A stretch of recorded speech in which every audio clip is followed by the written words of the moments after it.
Пред големиот празник Великден Воскресение Христово во битолскиот храм Пресвета Богородица поставена е истоимената чудотворна икона на посебно место како што заслужува по чудното патешествие што го имала иконата.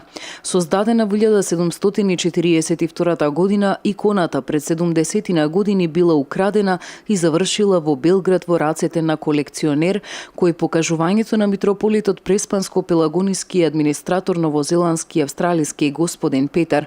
Истиот бил под голем притисок од Мајката Божја. Му се прикажувала и насоне и најаве и истиот решил да ја врати доколку не биде гонет од силите на законот. Веќе 30 години оваа икона е во Преспанско-Пелагониската епархија и во пресрет на Великден верниците може да ја даруваат и да ја почувствуваат незината чудотворност. Сето до тога што се случило со овој човек, за друго ништо не говори освен за чудо од страна на Мајката Божја направено, за да се врати иконата од каде што е иземена.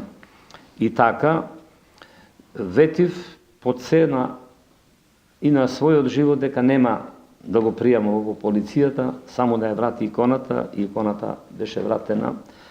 Па така, и други понатаму чуда се случија, за кои и се уште се случува, за кои не сакаме сега да зборуваме, ќе зборуваме можеби во подоснежните години што ќе следуваат. Владиката повика граѓаните на посебен начин да се однесуваат кон оваа икона, за таа и натаму да продолжи да чудотвори. Ако инвестираме во оваа света икона, чудотворна на Мајката Божја, со молитви, подвизи, пост, молења, пролеани многу солзи, упатени кон неа, таа допрва ќе чудотвори.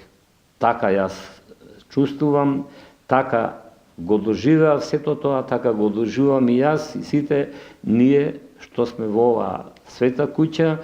Иконата ќе биде изложена на пристојно убаво место до тронот архиерејски во црквата Богородица, каде што и идоликува да постои. Со добрата волја на владиката да не го пријави сторителот на ова злодело за сторениот криминал, Битолија има повторно оваа чудотворна икона на Мајката Божја, која во наредниот период ќе ги штити битолчани и ќе ги има под своја закрила.